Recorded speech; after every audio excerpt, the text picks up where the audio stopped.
Bonjour, bienvenue à toi aujourd'hui. Bienvenue à toi en ce début de semaine. Début de semaine qui ressemble dans notre région, en tout cas, je peux dire, à un début de semaine d'hiver.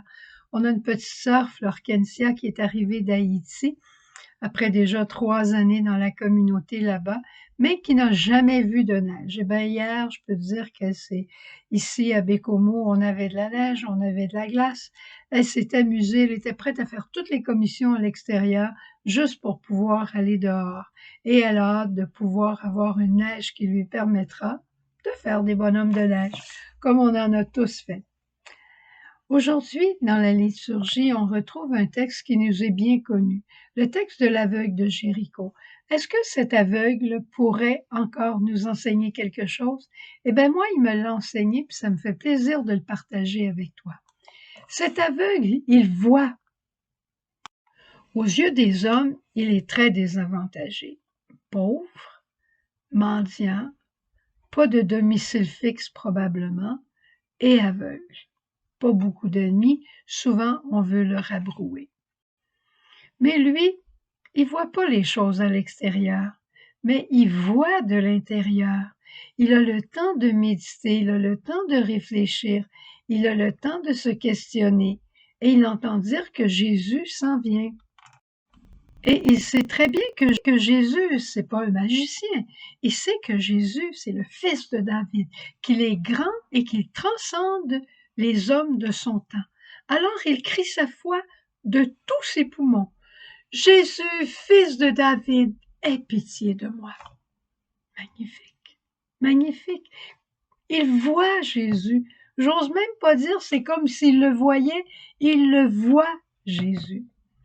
Et un autre aspect de sa cécité, il voit le besoin qu'il a. Jésus lui dit, qu'est-ce que tu veux que je fasse pour toi?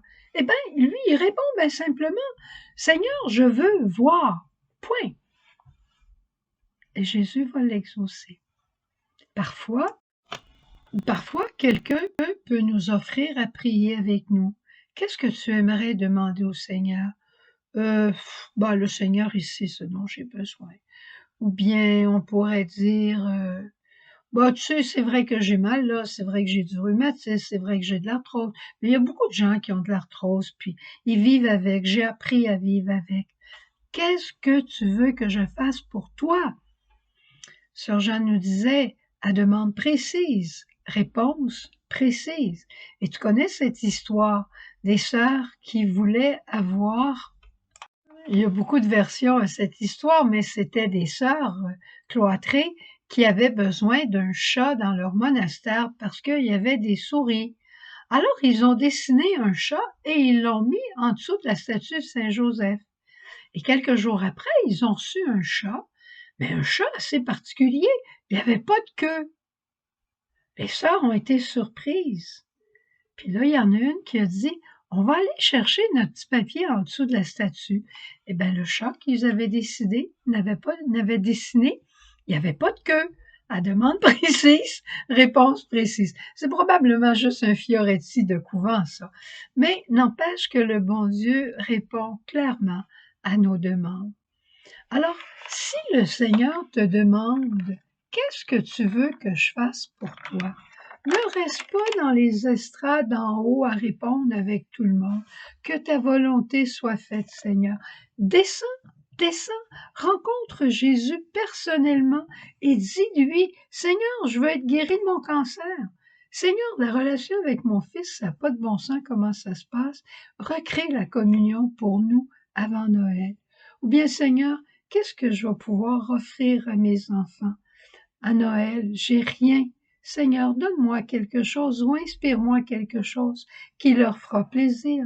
Fais-moi sortir de mon indifférence. Fais-moi sortir de ma dépendance, de mes addictions. Je veux toujours manger, je veux toujours boire. J'ai toujours envie de regarder un peu de pornographie. J'ai toujours envie de faire des jeux. Seigneur, sors-moi de ces dépendances et rends-moi libre pour la communion. Et quand vous demanderez ça au Seigneur, osez lui demander encore plus en lui disant, ce Seigneur, je suis pas la seule à avoir du cancer. Ce Seigneur, je suis pas le seul à être aux prises avec la lutte contre la pornographie. Il y en a beaucoup dans le monde. Je te le demande pour moi, puis je te le demande pour tous les autres pères de famille, tous les autres couples, tous les autres jeunes qui se brisent dans la pornographie, qui se brisent parfois pour toujours. Seigneur, je te fais une prière personnelle et je l'élargis pour tous mes frères et sœurs. Je me fais mendiant de ta bonté pour eux aussi. Et comme dirait encore notre mère, implore, demande et remercie d'avance. Je te remercie, Seigneur, tu n'es pas obligé de me le donner, mais je te connais dans ta bonté et je te remercie d'avance. Et avec le cœur de Vierge Marie, je proclame haut et fort, rien n'est impossible à Dieu. Notre vie, c'était vraiment une expérience filiale, une expérience de providence.